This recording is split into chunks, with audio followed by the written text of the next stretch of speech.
அருட்பெரும் ஜோதி அருட்பெரும் ஜோதி அருட்பெரும் ஜோதி அருட்பெரும் ஜோதி தனிப்பெரும் கருணை அருட்பெரும் ஜோதி தனிப்பெரும் கருணை அருட்பெரும் ஜோதி எல்லாம் செயல்கூடும் என்னானை எல்லாம் செயல்கூடும் என்னானை அம்பலத்தே எல்லாம் வல்லான் தனையே ஏத்து அம்பலத்தே எல்லாம் வல்லாம் தனையே ஏற்று அப்பா நான் வேண்டுதல் கேட்டருள் புரிதல் வேண்டும் மாறுவிருக்கலாம் நான் அன்பு செயல் வேண்டும் எப்பாரும் எப்பதமும் எங்கெனும் நான் சென்றே எந்த நினைத அருட்புகளை எம்பிடல் வேண்டும் செப்பாத மேல்நிலை சுத்த சோமார்க்க சங்கம் திறந்தோங்க அருட்ஜோதி செலுத்தியிடல் வேண்டும் தப்பேது நான் செய்யணும் நீ பொறுத்தல் வேண்டும் தலைவன் என்னை பிரியாத நிலைமையும் வேண்டுவனே பண்படா உடம்பும் பறைபடா மனமும் பொய்படா ஒழுக்கமும் பொருந்தே கண்படாது இரவும் பகலும் நின்னையே கருத்தில் வைத்து ஏத்துதற்கு செய்தேன் உண்பனேன் எனினும் உடுப்பனேன் எனினும் உலகரை நம்பிலேன் எனது நண்பனே நலம் சார் பண்பனேன் நினையே நம்பினேன் கைவிடையல் நினையே திருச்சிற்றம்பலம்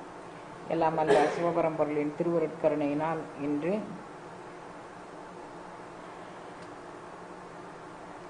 நாம் தாய்மான சுவாமிகள் அப்படிங்கக்கூடிய ஒரு மோன குருவை குருவாக அடைந்த மோனகுரு. நமக்கெல்லாம் இவர் மோனகுரு, அவருக்கு ஒரு மோனகுரு இருந்தார். அந்த மோனகுருவை இவர் குருவாக அடைந்து மோனம் அப்படின்னா என்ன அப்படிங்கிறத இந்த உலகுக்கு உபகரித்த ஒரு மிக பெரும் ஆன்ம பலம் பொருந்தியவர். சரியை கிரியை யோகம் ஞானம் இந்த 4 வகை நெறிகளிலும் நின்று உலகுக்கு இந்த 4 வகை நெறிகளிலும் நின்றால் என்னென்ன பலன் என்னென்ன அனுபவம் கிடைக்கும் அப்படிங்கக்கூடியது தங்கள் அனுபவம் மூலமாக உலகுக்கு உணர்த்திய மிக பெரும் கருணையாளர். இந்த மோனம் அப்படிங்கக்கூடியதனுடைய சொல்லாடலே அவருடைய பாடலுக்கு ஒரு தனி மெருகூட்டக்கூடியது. மோனகுரு அளித்த மோனமே ஆனந்தம், ஞானம் அருளும் அது, நானும் அது, வானாதி நின்ற நிலையும் அது, நெஞ்ச பிறப்பும் அது என்று அறிந்தேன் ஆனந்தமே. இது இந்த மோனம்ங்கிறது என்ன அப்படிங்கிறத நான் என் அனுபவத்தில் எப்படி உணர்ந்து கொண்டேன் அப்படிங்கிறத மோனகுரு அளித்த மோனமே ஆனந்தம். ஆனந்தம்ங்கிறது எங்க இருக்கு அப்படின்னா என்னுடைய குருநாதர் மோனகுரு அவர் அளித்த ஆனந்தம் அதுல தான் அந்த மௌனமே இருக்குது அப்படிங்கிறாரு. அந்த மௌனம் என்ன செஞ்சிச்சு? ஞானம் அருளும் அது, அது ஞானத்தை அருளியது. நானும் அது என்னையே அந்த மோனத்துல கரைச்சிருச்சு. அப்ப நான்கு கூடியது வேற எதுவுமே இல்லை, மோனம்தான் நான் தான் மோனம் அப்படிங்கக்கூடிய நிலைக்கு அது என்னை தன் அருள் வயப்படுத்தி இரும்பை ஈர்க்கும் காந்தம் போல அந்த மோனம் என்னை தன் வசம் ஈர்த்து கொண்டது. அதனால ஞானம் அருளும் அது, நானும் அது, வானாதி நின்ற நிலையும் அது, அகண்ட பிரபஞ்சமாக நின்ற நிலை. அருள் அனுபவம் உற்றார் அருளடியார்கள் எந்த அருள் அனுபவத்தை உற்றார்களோ அந்த அருள் அனுபவமாக நின்ற நிலை. வானாதி நின்ற நிலையும் அது, நெஞ்ச பிறப்பும் அது என்று அறிந்தேன் ஆனந்தமே. எங்க எண்ணங்கள் சிந்தனைகள் உதிக்குதோ அந்த இடமும் அந்த மோனத்தை உடைச்சிட்டு தான் அது வரும் அப்படிங்கக்கூடியதை நான் அறிந்து கொண்டேன் அப்படின்னு சொல்றாரு. அந்த மாதிரி ஒரு மோனத்துல கரைஞ்ச ஒரு அனுபவமற்றவர். எல்லாரும் தாய்மான சுவாமிகளுடைய துறவை பற்றி பெருசா சொல்வாரு. தாய்மானவர் சொல்றாரு, பட்டினத்து பிள்ளையை போல் துறக்கல் அரிது அரிது அரிது அப்படிங்கிறார். துறவுன்னா பட்டினத்து பிள்ளை மாதிரி துறக்கணும், அதுதான் துறவு அப்படின்னு அவர் சொல்றார். யாரு தன்னை விட தான் ஒன்றும் பெரிய ஆள் இல்லை, தன்னை விட அருளாளர்கள் பெருசு அப்படின்னு நினைக்கிறாங்களோ அந்த அருளாளர்கள் எல்லாம் இவர்கள் மனதிற்குள்ள, இவர்கள் உடலுக்குள்ள, இவர்களுடைய உணர்வுக்குள்ள நின்று பேசக்கூடிய மெய்ஞானிகள் அவர்கள். அதனால நமக்கு இவர் அவரை சொன்னாலும் சரி, அவர் இவரை சொன்னாலும் சரி, எல்லாமே நமக்கு ஒரே அருள்நிலை தான். சுந்தர சுவாமிகள் அப்படின்னு சொல்லி வள்ளல் பெருமானார் வாழ்ந்த காலத்தில் வாழ்ந்த ஒரு பெரியவர், முருகக்கடவுள் மேல இடிலாத பக்தி கொண்டவர் அவர். சுந்தர சுவாமிகள் அவர் சொல்றாரு, அவர்கிட்ட முருகன் பேசியதாக பல முறை எல்லாருக்கும் என்கிட்ட முருகன் உங்களுக்கு இதை சொன்னாரு அதை சொன்னாரு அப்படின்னு சொல்லியிருக்கிறாரு. கவிதை எழுதுவதில் சிறந்தவர் அவர். சுந்தர சுவாமிகள் தாய்மான சுவாமிகள் உடைய மறு அவதாரம் தான் வள்ளல் பெருமானார் அப்படின்னு முருகக்கடவுள் எங்கிட்ட உணர்த்தினார் அப்படின்னு சொல்லி வள்ளல் பெருமானார்கிட்டே சொல்றாரு. அது ஒரு சாற்று கவி அப்படின்னு சொல்லுவாங்க. அந்த கவியை எழுதி வள்ளல் பெருமானார்கிட்ட கொடுத்து, நீங்க தான் போன பிறவில தாய்மானவராக இருந்தீங்க, இப்ப இந்த பிறவில அருட்பாவா வள்ளல் பெருமானார் ஆயிருக்கீங்க அப்படின்னு அவர் சொல்லும்போது இருக்கலாம் அப்படின்னு மட்டும் அவருக்கு பதில் சொல்லியிருக்கிறார். வேற எதுவுமே சொல்லலை. ஆனால் அவர் அதை உறுதிப்படுத்தும் விதமாக என்னுடைய பேச்சு மேலே நம்பிக்கை இல்லாதவர்கள் அதை அறம்பாடி இருக்கிறார். அவங்க இப்படி ஆயிடுவாங்க அப்படி ஆயிடுவாங்க. வள்ளல் பெருமானார் தாய்மானவர் தான் வள்ளல் பெருமானார். தாய்மானவரை நேசிக்கிற எல்லாரும் வள்ளல் பெருமானாரை நேசிங்க. தாய்மானவருடைய பாடல் இத்தனை எப்படி மணிவாசகருடைய 658 பாடலுக்கும் அருட்பா 6000 பாடல் விளக்கமோ அது மாதிரி இவருடைய 1400 இவர் தாய்மான சுவாமிகளுடைய 1457 பாடலுக்கும் 1452 பாடல் 56 தலைப்புகளில் 1452 பாடல் எழுதியிருக்கிறாரு. இந்த 1452 பாடலுக்கும் புதிய விதமான சரியையில் கிரியையில் யோகத்தில் ஞானத்தில் இந்த 1452 பாடலுக்கும் விளக்கமாக அருட்பா 6000 பாடல் அமைதுன்னா அதில் எந்த விதமான சந்தேகமும் இல்லை. சுந்தர சுவாமிகள் கூறியதா வள்ளல் பெருமானாரே இருக்கலாம் அப்படின்னு சொல்லியிருக்கிறாரு. நமக்கு இப்போ அது இல்லை. இப்போ அதற்கு வள்ளல் பெருமானாருக்கு முந்திய பிறவியில் தாய்மானவர் எவ்வாறு இருந்தார் அப்படிங்கக்கூடியதை நம்ம கொண்டுட்டு வரலாம். தாய்மான சுவாமிகளுடைய பாடலை முன்மொழிந்து தான் வள்ளல் பெருமானாரும் பாரதியாரும் தங்களுக்கு ஒரு வழிகாட்டியாக அவர்கள் பாடியிருக்கிறார்கள்னு அருளாளர்கள் எல்லாரும் சொல்லியிருக்கிறாங்க. இலக்கியவாதிகளும் தங்களுக்கு அது சாத்தியமான ஒன்று அப்படின்னு சொல்லி பாடியிருக்கிறாங்க. அப்போ அந்த அருளாளர்களும் இவர்களும் கூறிய அந்த நெறியில் நின்று நாம் தாய்மான சுவாமிகள் நமக்கு என்ன கருத்தை சொல்றாரு அப்படிங்கிறத பார்க்கலாம். என்ன நம்மளுடைய சம்பிரதாயத்தில் என்ன நடக்குது அப்படின்னு கேட்டால் எப்படிப்பட்ட மகான்கள் பிறந்தாலும் ஷேக்ஸ்பியருக்கு கோயில் எழுப்பியிருக்கிறாங்க அந்த ஊரில் அவர் பிறந்த நாட்டில். நமக்கு அருளாளர்கள் அவர் ஒரு இலக்கியவாதி தான். ஷேக்ஸ்பியர் ஒரு இலக்கியவாதியும் பெரிய பெருமைக்குரியவர் வணக்கத்துக்குரியவர் இல்லைன்னு சொல்லலை. ஆனால் ஒரு இலக்கியவாதிக்கே ஒரு பெரிய விழா எடுக்கும்போது பெரிய கோயில் கட்டும்போது கோயில் கட்ட வேண்டிய அருளாளர்கள் யாருக்கும் அவர்கள் பிறந்த தேதி அவர்களுடைய நாள் நட்சத்திரம் எதுவுமே நமக்கு தெரியாமல் போனது. அதுவும் முன்னால மாணிக்கவாசகர் காலத்தில் உள்ளது தெரியாமல் இருந்தது. அதற்கு பிறகு இப்போ மிக சமீப காலத்தில் வந்தவர் தான் இவர். இவருடைய காலம் இத்தனாம் நூற்றாண்டு அப்படிங்கக்கூடியதை எதை வச்சு அனுமானம் பண்ணாங்க அப்படின்னா முத்து விஜய ரகுநாத சொக்கலிங்க சுவாமி அப்படின்னு ஒருத்தர் அந்த திருச்சிராப்பள்ளியை ஆண்டு வந்திருக்கிறார். அந்த முத்து விஜய ரகுநாத சொக்கலிங்க நாயகர் அப்படிங்கக்கூடிய ஒரு பெரியவர். அவர் அந்த நாட்டு அரசர். அவர் அந்த நாட்டை ஆண்டு வந்திருக்கிறார் திருச்சிராப்பள்ளியை. அவர் காலத்தில் சம்பிரதி பதவி அப்படின்னு ஒரு பதவி.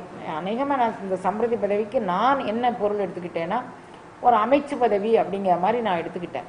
இந்த சம்பிரதி பதவி அப்படிங்கக்கூடிய பதவியை அப்பா எடுத்திருக்கிறார். தாய்மான சுவாமிகளுடைய அப்பா தாய்மான சுவாமிகளுடைய அப்பா பேர் கேடிலியப்ப பிள்ளை, அம்மா பேர் கஜவல்லி தாயார் அப்படின்னு பேர். கேடிலியப்ப பிள்ளைக்கும் கஜவல்லி தாயாருக்கும் மகவாக விதைக்கிறார். இதுக்கு முன்னால் இவங்களுக்கு ஒரு குழந்தை பிறந்துச்சு. அது சிவசிதம்பரம் அப்படின்னு அந்த குழந்தைக்கு பேர். அந்த குழந்தைய கேடிலியப்ப பிள்ளை தனது சகோதரனுக்கு குழந்தை பிறக்காம தனக்கு குழந்தை பிறந்ததை எண்ணி தன் சகோதரனுக்கு அந்த குழந்தைய தத்து கொடுத்துட்றாரு. அதுக்கப்புறம் தாய்மான சுவாமிகள் மேலே மிகுந்த ஈடுபாடு. தாய்மான சுவாமிகளுடைய வரலாறே வணக்கத்துக்குரிய வரலாறு. தாயும் ஆகி ஒரு தாயார் அக்கறையில் தன்னுடைய அதாவது திருச்சி கங்கையில் அக்கறையில் தன் மகள் இருக்கா, இக்கரையில் இந்த அம்மா இருக்குது. பேர்கால நேரத்தில் தன் மகளுக்கு உதவி செய்ய போகணும். அப்படி போக முடியாதபடி ஆற்று வெள்ளம் குறுக்கே வர சுற்றி கொண்டு போகிறதுக்கு வழி தெரியாத அந்த தாயார் பிரசவ காலத்தில் தான் உதவ முடியவில்லையே என்று தாய்மான சுவாமிகளை நினைத்து இக்கரையில் நின்று அந்த அம்மாவை அழுது தொழுக அங்கே அக்கறையில் போய் தாயும் மாணவனாக பிரசவம் எல்லாம் பார்த்து அவங்களுக்கு வேண்டிய எல்லா விதமான கடமைகளும் அவர் செய்கிறாரு. தண்ணி வடிஞ்ச பிறகு இந்த அம்மா போய் தன் குழந்தைக்கு இவ்வளவு காலதாமதமாக போகிறோமே, குழந்தைக்கு குழந்தை பிறந்திருக்கோ என்னாச்சோ ஏதாச்சோ அப்படிங்கக்கூடிய பதப்பதைப்பில் அங்கே போய் பார்க்கும்போது அந்த அம்மா குழந்தை பிறந்து அந்த அம்மா தாயும் செய்யுமா இருக்கிறாங்க. நான் உதவ முடியாத பாவி ஆயிட்டேனம்மா, நீ தானம்மா இவ்வளோ நேரம் என் கூட இருந்து எல்லாம் செஞ்சுருக்கிறா, இப்போ என்ன எப்படி மாதிரி பேசுகிற அப்படின்னோடனே தாய்மானவர் தான் வந்திருக்கிறாரு. இவளை கண்ட உடனே தாயும் மாணவர் அவர் மறைஞ்சிட்டாரு அப்படிங்கக்கூடியது அந்த தாய்மான சுவாமிகள் வரலாற்றில் ஒரு பதிவு. அதாவது தாய்மானவர் திருச்சிராப்பள்ளியில் உள்ள தாய்மான சுவாமிகள் கோயிலில் உண்டான தாய்மான சுவாமிகளுடைய ஸ்தல வரலாறு காட்டக்கூடிய ஒரு பதிவு. அந்த தாயுமானவர் எல்லாருக்கும் தாயுமானவர் தான். ஒரு யார் நினைந்துருகும் அடியவரை நைய வைத்தாய் நில்லாமை தீவினைகள் ஓட வைத்தார். நினைந்து உருகக்கூடிய அடியவர்களுக்கெல்லாம் அவர் தான் குருவாக இருக்கிறாரு. தாய்மான சுவாமிகளை வேண்டி தாய்மான சுவாமிகள் பிறந்ததுனால இவருக்கு அவங்க அப்பா வந்து தாய்மான சுவாமிகள் அப்படின்னு பேர் வைக்கிறாரு. இந்த காலத்தில் நம்ம எல்லாரும் தெரிஞ்சுக்க வேண்டியது, ஏதோ ஒரு வாரமோ 10 நாளோ ஒரு நோன்பு இருக்கிறோம், விரதம் இருக்கிறோம் அப்படிங்கக்கூடிய பேரில் தன்னுடைய உறவினர்கள் யார் வீட்டுக்கும் லாபத்துக்கு போகிறதில்ல, நஷ்டத்துக்கு போகிறதில்ல, குழந்தை பெற்றா போகிறதில்ல, உதவி வேண்டிய போது கூட தான் ஏதோ ஒரு வாரம் விரதம் இருக்கிறோம், ஒரு கோயிலுக்கு நான் நேர்ந்திருக்கிறேன், நான் அந்த கோயிலுக்கு போக மாட்டேன், இங்கே போக மாட்டேன், அங்கே போக மாட்டேன் அப்படின்னு சொல்லக்கூடிய மக்களுக்கு ஒரு எடுத்துக்காட்டாக, நீ ஒரு வாரம் விரதம் இருந்துட்டு நீ இந்த ஒரு வார விரதத்தில் நீ என்ன நியமத்தை கடைபிடிச்சிட போற? நீ அடுத்தவங்களை புறங்கூறாமல் இருக்க போறியா, இல்லாட்டி பொய் பேசாமல் இருக்க போறியா, இல்லாட்டி பொறாமப்படாமல் இருக்க போறியா? நீ என்ன காரியம் வந்து இந்த விரதம் இருந்த காலத்தில் நீ எந்த உன்னதமான எண்ணங்களை நீ சுமந்துட்டு இருந்துட்டு நீ இது மாதிரி போற? ஆனால் உன்னதத்துக்கெல்லாம் உன்னதமான ஒரு பரம் நினைந்துருகும் அடியவருக்காக வேண்டி இந்த பேர்காலம் அப்படிங்கிறது, பேர்காலம் பார்க்குற தாயார்களுக்கு தான் தெரியும். இப்போ நவீன விஞ்ஞானம் வந்தபோது என்னென்னவோ சாதனங்களை பயன்படுத்தி அந்த சாதனங்களுக்கு பின்னணியில் இருக்கக்கூடியது, இப்போ எல்லா பெண்களுக்கும் இப்போ வந்து கல்யாணமாகி ஒரு 70% பெண்கள் ஒரு அண்டர் மெடிக்கேஷனில் தான், அதாவது மருத்துவ உதவியின் துணை கொண்டு தான் அவங்க குழந்தை பெற்றுக்கிறாங்க. அந்த 100க்கு 70% பெண்கள், 30% பெண்கள் தான் இயற்கையாக குழந்தை பெற்றுக்கிறாங்க. அந்த 70% பெண்களும் இப்படி ஒரு மருத்துவ உதவிக்கு காரணமானா அவங்க உபயோகிக்கிற அந்த டைப்பர்னு சொல்லக்கூடிய ஒரு விதமான, அதுக்கு பேர் என்ன, நாப்கினா ஏதோ ஒன்று சொல்லிக்கிறாங்க, அது அந்த இதில் தான் அவங்களுடைய குழந்தை அந்த கருப்பைக்கு போகக்கூடியதில் இவங்க இதில் என்னென்ன சாதனங்கள் உபயோகிக்கிறாங்க அப்படின்னு தெரிஞ்சால் யாரும் இதை உபயோகிக்கிறது இல்லை. ஆனால் தெரியாமலே தங்களுக்கு எது சுகமானதோ, தங்களுக்கு எது வேலைப்பளு குறைகின்றதோ, தங்களுக்கு எது வசதியானதோ, தங்கள் உடல் கழிவுகளை கூட தங்களால் சுத்தம் பண்ணிக்க முடியாத சூழ்நிலைக்கு நாம் அதையெல்லாம் பயன்படுத்தி அதன் மூலமாக நாம் நம்மளுடைய உடல் நோவுகளையும் மன உளைச்சல்களையும் நாம் அதிகப்படுத்திக்கிறோம். ஆனால் அந்த பரம் வந்து அந்த காலத்தில் இந்த மாதிரி எந்த வசதியும் இல்லாத ஒரு சூழ்நிலையில் அந்த பரம் வந்து ஒரு குழந்தைக்கு பேர்காலம் பார்க்குது. ஒரு பேர்காலம் பார்க்குறவங்களுக்கு தெரியும் அதில் எவ்வளவு கழிவுகளை அவங்க வெளியேற்ற வேண்டியது இருக்குன்னு. அத்தனையும் அவங்க வந்து இந்த உடல் கழிவு மட்டுமல்ல, மனக்கழிவு மட்டுமல்ல, உணர்வு கழிவு மட்டுமல்ல, எல்லா கழிவுகளையும் நீக்கி ஆட்கொள்ளக்கூடியது நானே தானே. அதில் இது என்ன, உண்மையுமாய் இன்மையுமாய் ஒளியுமாய் இருளுமாய் எல்லாத்துக்கும் நான் தானே காரணம் அப்படின்னு அந்த பரம் நமக்கு வழிகாட்டி கொடுக்கு. நாம் அதை வந்து ஏற்றுக்கொள்வதற்கு தயாராக இல்லை. நமக்கு ஏதோ பெரிய புனிதத்துவம் இருக்கிற மாதிரி இந்த 10 நாள் விரதத்தில் நாம் ஏதோ பரத்தை தொட்டுட்டு அப்படி கீழே வந்த மாதிரி நமக்கு நாமே அப்படி ஒரு வேஷ பூசணங்கள்லாம் போட்டுக்கிறோம். தாய்மானவராக அவர் அந்த பேரை சுமந்து வந்து உலகத்து உயிர்களுக்கெல்லாம் மலக்குற்றம் நீக்கி மனக்குற்றம் நீக்கி உடற்குறையை போக்கக்கூடிய அளவிற்கு அனைத்து சாதனங்களையும் சரியே கிரியை யோகம் ஞானம் மூலமாக அவர் செய்து கொடுத்திருக்கிறாரு. ஏன்னா அந்த தாய்மான சுவாமிகள் பேரையே அவர் தாங்கி வந்ததுனால கேடிலியப்ப பிள்ளைக்கும் கஜவல்லி தாயாருக்கும் 2வது மகவாக அவதரித்தார். அந்த முத்து விஜய ரகுநாத சொக்கலிங்க நாயகருடைய வரலாற்று காலத்தை வைத்து இவருடைய வரலாறு, இவர் எப்போ பிறந்திருக்கலாம் அப்படிங்கக்கூடியதை ஒரு யூகத்தின் அடிப்படையில் போடுறாங்க. 1705ஆம் ஆண்டுலேருந்து 1742ஆம் ஆண்டு வரை இவருடைய காலகட்டம் இருக்கும் அப்படிங்கக்கூடியதை ஒரு உத்தேசமாக அவங்க போடுறாங்க. ஏன்னா இவர் வந்து இவருடைய நிறைவு பாதையை சொல்லும்போது ஒரு தை மாதம் விசாக நட்சத்திரத்தன்னைக்கு அவர் இன்ன கிழமையில் அவர் வந்து சமாதி ஆனார் அப்படின்னு அவருக்கு இருக்குது. இப்போ தை மாதம் விசாக நட்சத்திரம் இன்ன கிழமை எந்தெந்த தை மாதத்தில் அவர் வாழ்ந்த காலத்தில் தை மாதம் விசாக நட்சத்திரம் எந்தெந்த நாட்களில் அமைஞ்சிருக்கு அப்படின்னு பார்க்க வரும்போது சுகிர்த வருஷம் 1783 சுகிர்த வருஷம் அந்த தை மாத விசாக நட்சத்திரம் அவர் சமாதி அடைந்த கிழமையில் அது அமையுது. அதை வச்சுட்டு இவங்க ஒரு உத்தேசமாக இவருடைய காலம் எவ்வாறு இருக்குன்னா 1705லிருந்து 1742 வரை அவருடைய காலம் அப்படின்னு சொல்லி நிர்ணயம் பண்ணுறாங்க. அந்த காலத்தில் இவர் அந்த வாழ்க்கையில் இவருடைய பதிவு நீண்டிருக்கு அப்படின்னு சொல்கிறாங்க. எம்பெருமானுடைய திரு கருணையினால் தாய்மான சுவாமிகள் 1705ஆம் ஆண்டு பிறந்தார் அப்படிங்கக்கூடியது வரைக்கும் நம்ம இப்போ வச்சுக்கலாம்.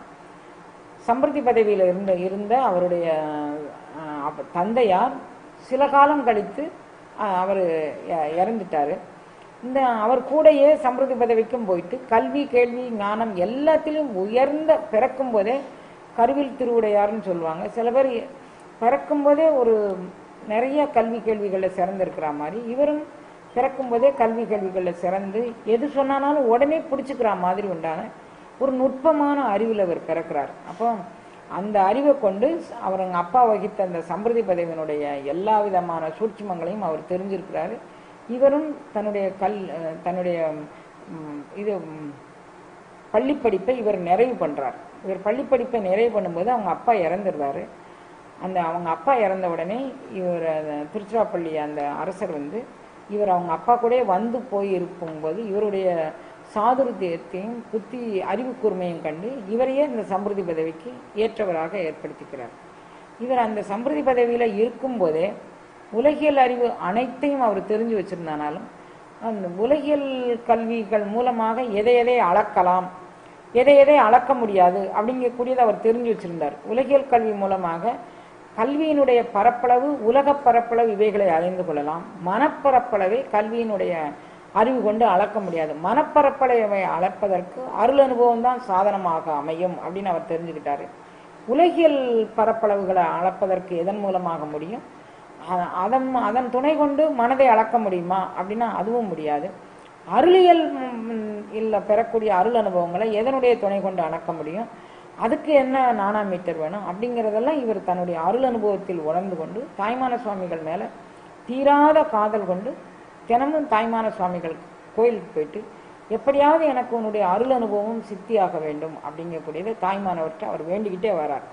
அப்படி வேண்டிட்டு வரும்போது அவர் பழைய தாய்மானவற்றை ஏங்கி அழுகிறார். தாயினும் இனிய நின்னை சரணன அடைந்தேன் நாயேன், பேயினும் கடையனாகி பிதற்றுதல் செய்தல் நன்றோ, தீயிடை மெழுகாய் நொந்தேன், தெளிவிலேன் வீண்காலம் போயினது ஆற்றகில்லேன் பொருணானந்த வாழ்வே. இதுக்கிடையில் இவர் என்ன தெரிஞ்சுக்கிட்டாரு அப்படின்னு சொன்னால், இறைவனுடைய இருப்பிடம் எங்க அப்படிங்கக்கூடியதை இவர் தன் மூலமாக இந்த கோயில் போறாரு, சம்பிரதி உத்தியோகம் பார்க்குறாரு, பலதரப்பட்ட மக்களை பார்க்குறாரு. அந்த சம்பவத்தின் மூலமாகலாம் எங்கே இறைவன் இருக்கிறான் அப்படின்னு சொன்னால், அங்கே இருக்கிறானா, இங்கே இருக்கிறானா, இங்கே இருக்கிறானா, எங்கே இறைவன் இருக்கிறான் அப்படின்னு சொல்லி அவர் தேடுறாரு. அங்கிங்கு எனாதபடி எங்கும் பிரகாசமாய் ஆனந்த பூர்த்தியாகி அருளோடு நிறைந்தது எது இறைவனுடைய இருப்பிடம்? அங்க பிரகாசமா, இங்க பிரகாசமா, எங்கும் பிரகாசம். இப்போ பிரகாசத்துலலாம் இறைவன் இருக்கிறான்னா நம்ம 1000 வோல்டேஜ் பல்போ அல்லது 5000 வோல்டேஜ் பல்போ போட்டுக்கிட்டு அங்கே இறைவன் இருப்பானா அப்படின்னா அதுக்கு பின்னால சொல்லாரு, அங்கு இங்கு எண்ணாதபடி. இங்கதான் இறைவனுடைய இருப்பிடம், இங்கதான் இறைவன் இருப்பிடம் நினைக்காதீங்க. எங்கும் பிரகாசமாய், எல்லா இடத்திலும் பிரகாசமாய். அங்கே ஆனந்தம் இருக்கணும். அது அருளோடு கூடிய ஆனந்தமாக இருக்கணும்.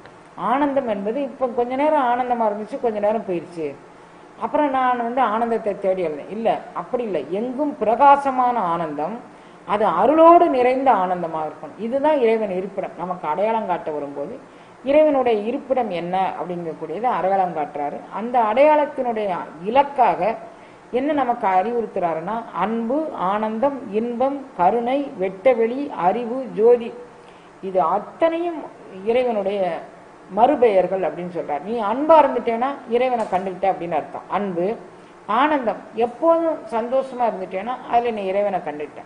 எல்லாருக்கும் கொடுத்து மகிழ்ந்தது ஒரு சந்தோஷம், எல்லாரையும் அரவணைக்கிறதுல ஒரு சந்தோஷம், எல்லார் மேலேயும் அன்பு செலுத்துறதுல ஒரு சந்தோஷம், இவைகள்லாம் இறைவனுடைய இருப்பிடம் அப்படின்னு சொல்லி அவர் அந்த பாடல்களே சொல்லியிருக்கிறாரு.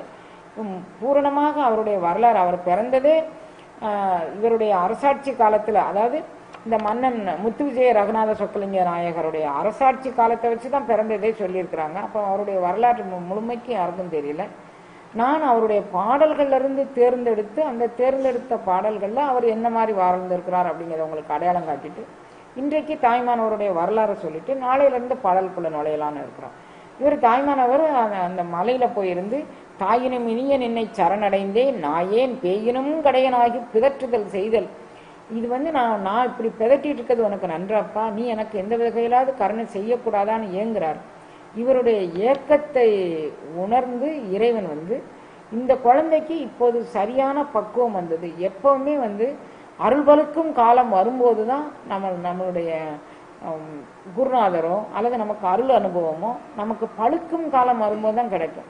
நான் இப்போ அப்படி இருக்கிறேன், நான் அப்போ இப்படி இருக்கிறேன், எனக்கு தர்றேன்னா ஏங்கிய ஏக்கம் அவரை எவ்வளவு ஒரு உறுதியா ஏங்குறாரு. தீயிடை மெழுகாய் நொந்தேன் தெளிவிலே, நான் வீணே காலம் போக்குகின்றனே, அனலிடப்பட்ட மெழுகாக உருகி உருகி நான் உனது அருளுக்கு பாத்திரமாகும் காலம் எக்காலம் எக்காலம் எக்காலம்னு அவர் ஏங்கி அழும்போது இவரை தேடி குருநாதர் ஒருத்தர் வராரு. இவருக்கு அந்த குருநாதர் பற்றி தெரியலை. மலையிலிருந்து தாய்மான சுவாமிகளை வணங்கிட்டு மலையிலிருந்து வரும்போது குருநாதர் இவர் கண்ணில் தென்படுறாரு. இவர் தான் ஆண்டாண்டு காலமாக நாம் தேடிக்கொண்டிருக்கக்கூடிய குருநாதர். இவர் மூலமாக தமக்கு ஏதேனும் ஒரு வகையில் ஒரு நன்மை உண்டாகணும். அவர் பின்னாலே போறார். அவர் பின்னால போனால் அவருடைய மலை அடிவாரத்தில் போய் அவர் தங்கி இருக்கிறாரு. அவர் பின்னாலே போய் அவரை தேர்ந்தெடுத்து, நான் எந்த வகை செய்தால் நீங்கள் இறங்குவீங்களோ அந்த வகையை எனக்கு கற்றுக் கொடுங்க. எந்த வகை செய்திடில் கருணையந்தாய் நீதான் இறங்குவையோ அந்த வகையை நீ எனக்கு அறிவிப்பாய். பந்த வகை அற்றவர் உலத்தே நடிக்கும் உண்மை பரம்பொருளை. நீ யார்கிட்ட நடிப்ப? பந்த வகை இல்லாதவர்கள்ட்ட தான் நடிப்பேன். நீ இன்னும் போட்டி போடுறவங்ககிட்ட நீ இருக்க மாட்டேன். எனக்கு நீ உன்னுடைய கருணையை செய் அப்படின்னு சொல்லி வேண்டி அழுறாரு. ஒரு நாளைக்கு அந்த குருநாதர் அவருக்கு பேரே அவர் நிறைய யாருக்கிட்டக்கும் அவர் பேசுறதில்லை. அப்படி மாதிரி அவர் பேசாதனால அந்த குருநாதரை இவராக ஒரு மௌன குரு அப்படின்னு சொல்லி இவர் ஒரு பேர் வச்சுக்கிட்டாரு. அந்த மௌன குருக்காக வேண்டி இவர் பேர் வச்சு அவர்கிட்ட நீங்கள் எப்படியாவது எனக்கு நல்லது செய்யணும், எனக்கு வேண்டிய அருள் அனுபவத்தை தர வேண்டும் அப்படின்னு சொல்லி அவர் வேண்டாரு. அந்த குருநாதர் போனகம் இருக்கின்ற சாலையிடை வேண்டுவ புசித்தற்கு இருக்கும். அதுபோல புருஷர் வெறு தர்மாதி வேதமுடன் ஆகமம் புகழும். அதனால் ஆம்பயன் ஞான நெறி முக்கிய நெறி காட்சி அனுமானம் முதல் நானா விதங்கள் தேர்ந்து நான் நான் என குளறு படை புடை பெயர்த்திடவும் 4 சாதனமும் ஓர்ந்திட்டு ஆன நெறியாம் சரியை ஆதி சோபானமுற்று அனுபட்சம் சம்புபட்சம் ஆக இரு விகற்பமும் மாயாதி சேவையும் அறிந்து 2 1 என்றும் ஓர் மானத விகற்பமர வென்று நிற்பது எது நமது மரபு என்ற பரமகுருவே, மந்திரகுருவே, யோக தந்திர குருவே, மூலன் மரபில் வரும் மௌன குருவே, எனக்கு எந்த விதத்திலேயாவது நீ இதற்கான ஒரு கருணையை எனக்கு காட்ட வேண்டும் அப்படின்னு சொல்லி அவர்கிட்ட கேட்கிறாரு. அப்படி கேட்கும்போது அந்த குருநாதர் இவருக்கு ஒரு ஞான உபதேசம் பண்றாரு. அந்த உபதேசம் மிக அற்புதமான உபதேசம். அவர் சொன்ன உபதேசம் இது இல்லை.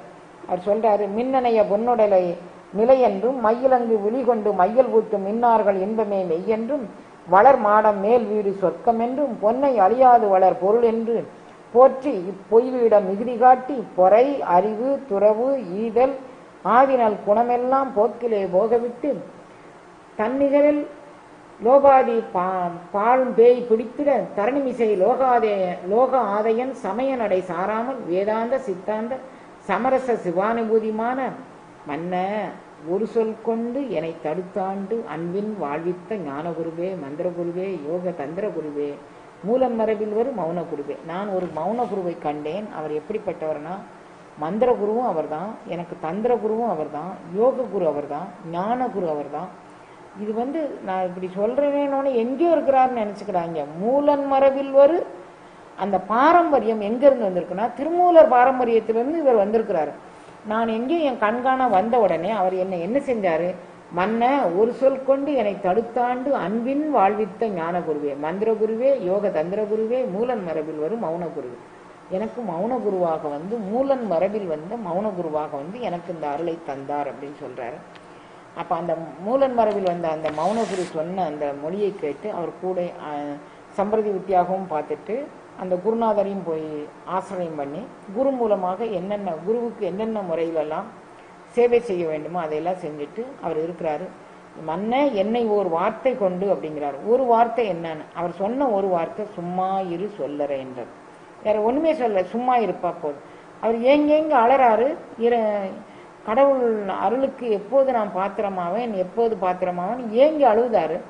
அந்த ஏங்கி அழும் போது நீ சும்மா இரு, இது இல்லை இந்த இயக்கத்துல நீ அமைதியாக இரு அப்படிங்கக்கூடியது. அந்த சும்மா இரு அப்படிங்கக்கூடியது நம்ம ஏற்கனவே சும்மா இருந்ததுக்கு என்னென்ன அனுபவம் அப்படிங்கக்கூடியது 96 தத்துவங்களும் கடந்து நாம் நம்மளுடைய இந்த உடல் பொய்யென்று எண்ணி இதற்கு மேல் பெறக்கூடியது இந்த உடல் இருக்கும்போதே. அதனால இவர் இந்த இதுல சொல்றாரு, யோக குரு, மோன குரு, ஞான குரு அப்படி சொல்றாரு.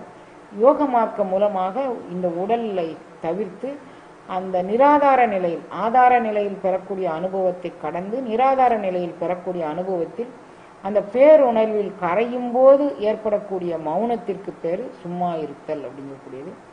அந்த சும்மா இருக்கும் நிலையில் பெறக்கூடிய இந்த ஞான அனுபவத்தை நீ பெறணும். அது வரைக்கும் நீ அமைதியாக இரு அப்படின்னு அவர் சொல்லிட்டாரு.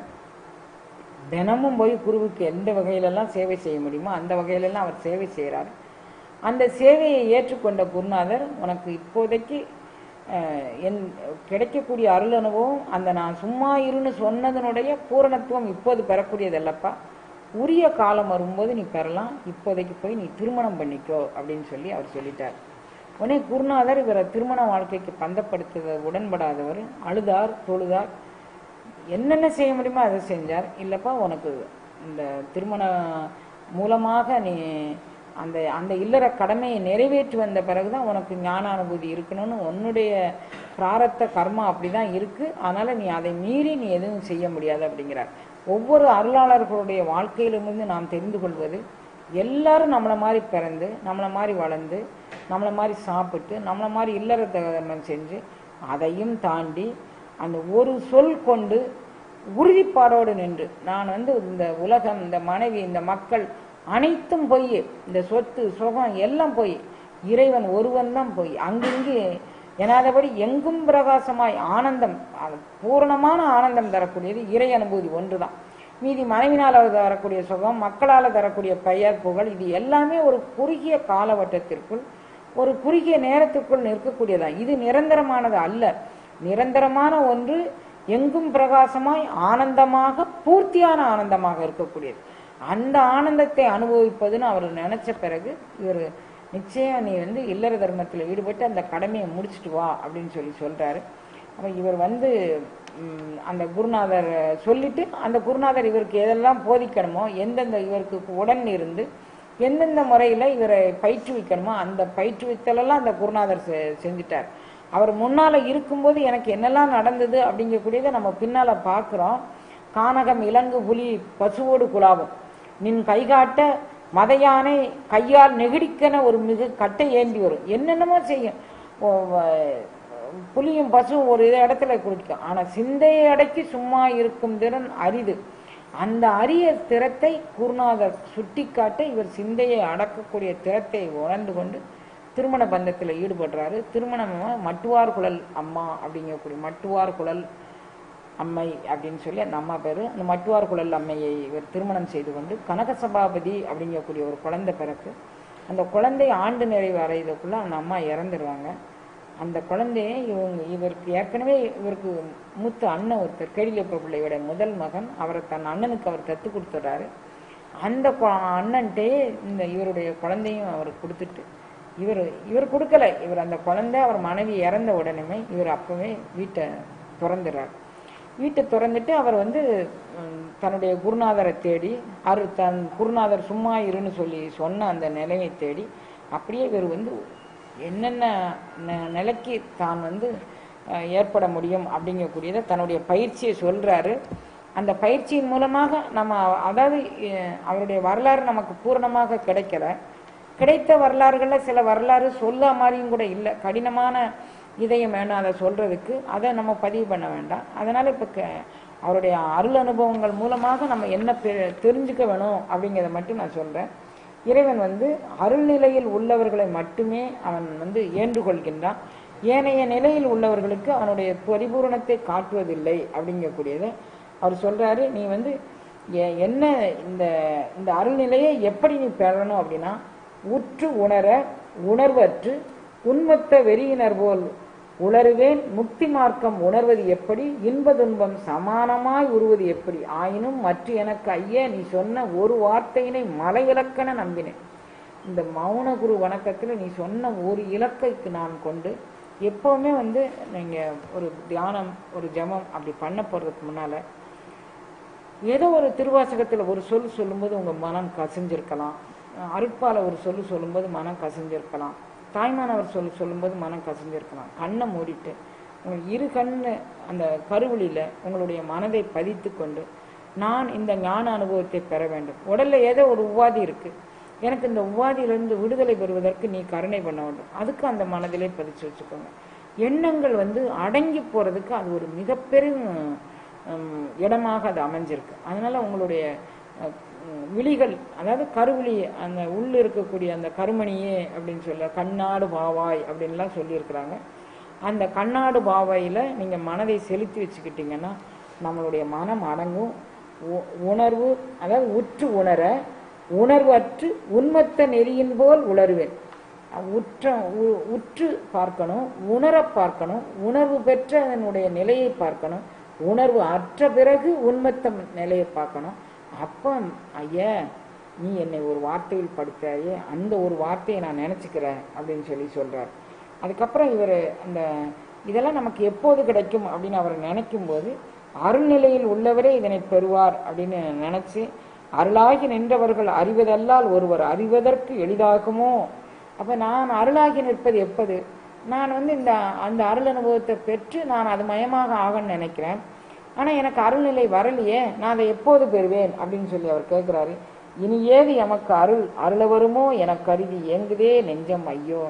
நான் எனக்கு எப்போது அருள் கிடைக்கும், எப்போது அருள் கிடைக்கும்னு என் நெஞ்சம் ஏங்கிக்கிட்டு இருக்கு. அந்த ஏங்கிக்கிட்டு இருக்க நெஞ்சத்துக்கு என்னுடைய வினைதான் காரணம்னு எனக்கு நல்லா தெரியுது. நான் கடந்த பிறவியில் செஞ்ச வினையோ அல்லது இந்த பிறவியில் செஞ்ச வினையோ காரணம்னு தெரியுது. ஆனால் நான் என்ன நினைக்கிறேன் அப்படின்னா, பிரபு உன்னுடைய திருக்கருணை முன்னால நான் எத்தனை வினையே செய்யட்டும். ஒரு மரத்தில் 1000 காக்கா இருக்கு, ஒரு கல்லறி போட்டால் அந்த காகம் எல்லாம் பறந்து போகுது. நான் 1000 வினை செய்யட்டும், உன் கருணை பிரவாகம் என்னும் ஒரு கல்லறி முன்னால இது எல்லாம் போயிடத்தானே செய்யும். அப்போ நீ என்னத்துக்கு எனக்கு இன்னும் காலதாமதம் தாழ்த்துத அப்படின்னு சொல்லி கேட்குற. காகமானது கோடி கோடி கூடி நின்றாலும் ஒரு கல்லின் முன் எதிர் நிற்குமோ, கர்மமானது கோடி முன்னே செய்தாலும் நின் கருணை பிரவாகம் அருளை தாகமாய் நாடி நிறைய வாதிக்க வல்லதோ. ஏன்னா உன்னுடைய கருணையை பிரவாகமாக, உன்னுடைய அருளை தாகமாய் நான் நாடி நிற்கிறேன். எனக்கு அருள் தாகம் தான் வேணும்னு இருக்கிறேன். உலகில் பொன் தாகம் வேண்டாம், எனக்கு பொருள் தாகம் வேண்டாம், மனைவி தாகம் வேண்டாம், மக்கள் தாகம் வேண்டாம், எல்லாம் துச்சம்னு நான் உதறிட்டு நீ தாங்க வேணும் அப்படின்னு நான் நிற்கிறேன். அதனால நின் கருணை பிரவாக அருளை தாகமாக நாடி நிறை வாதிக்க வல்லதோ. இந்த கர்ம வினைகள்லாம் அதை வாதிக்கலாமா, நீ எனக்கு ஒரு கருணை காட்டக்கூடாதா அப்படின்னு சொல்லி இறைவன்ட்ட மிக ஏக்கமாக வேண்டுறாரு. அப்போ மனதை ஒடுக்காமல் உலகத்தில் அந்த மனது பற்று போய் சென்றுக்கிட்டே இருந்ததுன்னா மனம் ஒடுங்காத இடத்துல நமக்கு இறையருள் கிடைக்காது அப்படின்னு சொல்லி அவர் நினைக்கிறாரு. அப்போ அந்த மனம் ஒடுங்காததுக்கு நான் என்ன செய்யணும்? எனக்கு மனம் அடங்க மாட்டேங்குது, நான் மனம் அடங்கன்னு தான் நான் நினைக்கிறேன், உன்னை பரிபூர்ணமாக உணருன்னு நினைக்கிறேன், ஆனால் எனக்கு மனம் அடங்கலையே, அதுக்கு நான் என்ன செய்ய அப்படின்னு நினைக்கும் போது, மனமான வானர கைமாலை ஆகாமல் எனையால் அடிகள் அடி எய்தும் நாள் என்னாலும். இந்த குரங்கு மனக்குரங்கு அங்கே இழுத்துட்டு ஓடுது, இங்கே இழுத்துட்டு ஓடுது, அது கைப்பாவையாக ஆகி நான் போகாமல் உன்னுடைய அருள் தாகமுற்று நான் இன்ப நிலை எய்தும் நாள் எந்த நாள் அப்படின்னு சொல்லி என் மனம் ஏங்குது, நீ என்னை கண்டுகொள்ள மாட்டேங்கியே அப்படின்னு சொல்லி ஏங்குறாரு. கொல்லி தேள் கொட்டி குதிக்கின்ற பேக்குரங்காய் கள்ள மனம் துள்ளுவது என்கண்டோ பராமரமே. சரி, சாதாரண குரங்கு இல்லை என் மனசு, என்னவா இருக்குன்னா கொல்லி தேள் கொட்டி குதிக்கின்ற பேக்குரங்கு. தேள் ஒரு கொல்லிக்கட்டையை கொண்டு சுட்டு தேள் கடிச்சு அதுக்கப்புறம் அது பேய் அந்த குரங்கை பிடிச்சிக்கிடுச்சு. ஒரு பேய் பிடிச்சானாலே சும்மா ஆட மாட்டாங்க. அதுக்கப்புறம் கொல்லிக்கட்டையை கொண்டு சுட்டாச்சு. அதுக்கப்புறம் அந்த பேய்க்கு வேற என்ன தேள் வேற கொட்டிடுச்சு. அது எவ்வளோ குதிக்கும். என்னுடைய கள்ள மனம் இந்த குதிக்குதே, என்னால் கட்டுப்படுத்தவே முடியவில்லையே பிரபு, எப்படியாவது எனக்கு கட்டுப்படுத்தி தாயேன் அப்படின்னு சொல்லி கேட்குறாரு. குணமலா மனமனம் பொய்க்குரங்கின் பின்னே மாறாத கவலையுடன் சுழலை என்னை வைத்தனையோ. எனக்கு இந்த அருள் தாகத்தை தானு கேட்குறேன், நீ இந்த மாறாத இந்த மனக்குரங்கு பின்னால் போகிறதுக்கு தான் நீ எனக்கு கருணை பண்ணியிருக்கிற, நான் என்ன செய்யட்டும் அப்படின்னு சொல்கிறார். அதுக்கப்புறம் அவருக்கு மனசு நான் சிந்தையை அடக்குறது நம்மளால் முடியாத காரியம், நாம் அழுது தொழுது ஆர்ப்பாட்டம் பண்ணி இறையருளை ஏங்கினாலொழி அந்த சிந்தை அடங்காது அப்படிங்கக்கூடிய நுட்பத்தை தெரிஞ்சுக்கிட்டாரு. அதனால் அந்த குருவையே சரணாகதி பண்ணி கந்துக மதகரியை வசமாய் நடத்தலாம், கரடி வெம்புலி வாயையும் கட்டலாம், ஒரு சிங்கம் முதுகின் மேல் கொள்ளலாம், கட்செவி எடுத்து ஆட்டலாம், வெந்தளலின் ரதம் வைத்து 5 லோகத்தையும் வேதித்து விற்று உண்ணலாம், வேறு ஒருவர் காணாமல் உலகத்தில் உலவலாம், விண்ணவரை ஏவல் கொள்ளலாம், சந்ததமும் இளைமையோடு இருக்கலாம், மற்றொரு சரீரத்திலும் புகுதலாம், ஜலம் மேல் நடக்கலாம், கனல் மேல் இருக்கலாம், தன்னிகரில் சித்தி பெறலாம், சிந்தையை அடக்கியே சும்மா இருக்கின்ற திறம் அரிது. அதாவது இந்த ஒரு இடத்துல அவர் எத்தனை அரிய காரியங்களை செய்யலாம்னு ஈஸியாக சொல்கிறார் பாருங்க. அப்ப இது மூலமாக என்ன நமக்கு தெரியுதுன்னா, அஷ்டமா சித்தியும் கைவரப்பெற்ற மிகப்பெரிய ஒரு சித்தர் இவர் அப்படிங்கக்கூடிய தெரியுது. ஏன்னா இவர் சொல்லும்போதே யோக குருவே, மந்திர குருவே, தந்திர குருவே அப்படிங்கிறார். அப்ப அந்த குருநாதர் இவருக்கு அஷ்டமா சித்துக்கள் அனைத்தும் இவருடைய பயிற்சியின் மூலமாக, முயற்சியின் மூலமாக இவருக்கு கிடைப்பதற்கு அருள் செஞ்சிருக்கிறார் அப்படிங்கிறது தெரியுது. அதனால சொல்வார், கந்துக மதகரி வசமாய் நடத்தலாம். பெரிய மதம் பிடிச்ச யானையை நாம் வசமா நடத்தலாம். கரடி வெம்புலி வாயையும் கட்டலாம். வெம்புலியை கட்டலாம், கரடியை கட்டலாம். ஒரு சிங்கம் முதுகின் மேல் வெள்ளலாம். ஒரு சிங்கத்தின் மேலே ஏறி நாம் சவாரி செஞ்சு ராஜ தோரணையில் நம்ம போகலாம். கட்செவி எடுத்தான் படமா ஆடக்கின்ற அந்த பாம்பை, கட்செவிங்கிறது பாம்பு, பாம்பை எடுத்து நம்ம ஆட்டலாம். வெந்தடலில் ரதம் வைத்து 5 லோகத்தையும் வேதித்து விற்று உண்ணலாம். 5 லோகம், பித்தளை, செம்பு, இரும்பு, ஈயம், இது எந்த 5 லோகத்தையும் நீ வேதித்தல் ரசவாத வித்த மூலமாக தங்கமாக்கி அதை விற்று சுகமா சாப்பிட்டுட்டு நம்ம நிம்மதியா இருக்கலாம். வெந்தடலின் ரதம் வைத்து 5 லோகத்தையும் வேதித்து விற்று உண்ணலாம். வேறொருவர் காணாமல் உலகத்தில் உலாவலாம். விண்ணவரை ஏவல் கொள்ளலாம். இதுல அனிமாக, கரிமால், அகிமா, மகிமா எல்லாத்தையும் சொல்லிட்டாரு. அதெல்லாம் செய்யலாம். சந்ததமும் இளமையோடு இருக்கலாம். மற்றும் ஒரு சரீரத்திலும் புகலாம். கூடு விட்டு கூடு பார்க்கலாம். என்றும் இளமையோடு இருக்கலாம். ஜலம் மேல் நடக்கலாம். கனல் மேல் இருக்கலாம். தன்னிகரில் சித்தி பெறலாம். எல்லா சித்தியும் பெறலாம். சிந்தையை அடக்கியே சும்மா இருக்கின்ற திறம் அரிது. சத்தாகி என் சித்தமிசை குடிகொண்ட அறிவான தெய்வமே தேஜோமயானந்தம். எனக்கு இந்த என்னுடைய சிந்தை அடக்கிறது இது அத்தனையும் நான் செஞ்சுட்டேன். நான் கட்செவி எடுத்து ஆட்டிட்டேன். கந்துக மதகரியை அடக்கிட்டேன். கரடி வெம்புலி வாயை கட்டிட்டேன். சிங்கத்தின் மேல் உலா வந்துட்டேன். அனல்ல நடந்துட்டேன். புனல்ல நடந்துட்டேன். எல்லாம் செஞ்சுட்டேன். ஆனா என்னால செய்ய முடியாதது என்ன அப்படின்னு கேட்டீங்கன்னா, சிந்தையை என்னால் அடக்க முடியல. அதுக்கு ஏதாவது ஒரு உபாயம் இருந்ததுன்னா நீ செய்ய, அந்த உபாயத்தை நான் கொண்டுக்கிறேன் அப்படிங்கிறது. அப்புறம் இவருக்கு தெரிஞ்சிச்சு, சினமிறங்க கற்றாலும் சித்தி எல்லாம் பெற்றாலும் மனமிறங்க கல்லாருக்கு வாயேன் பராபரம். ரொம்ப வாய்களையே பேசுறீங்களா, உங்களுக்கு எதுக்கு வாய்? மௌனமா தானே இருக்கணும்.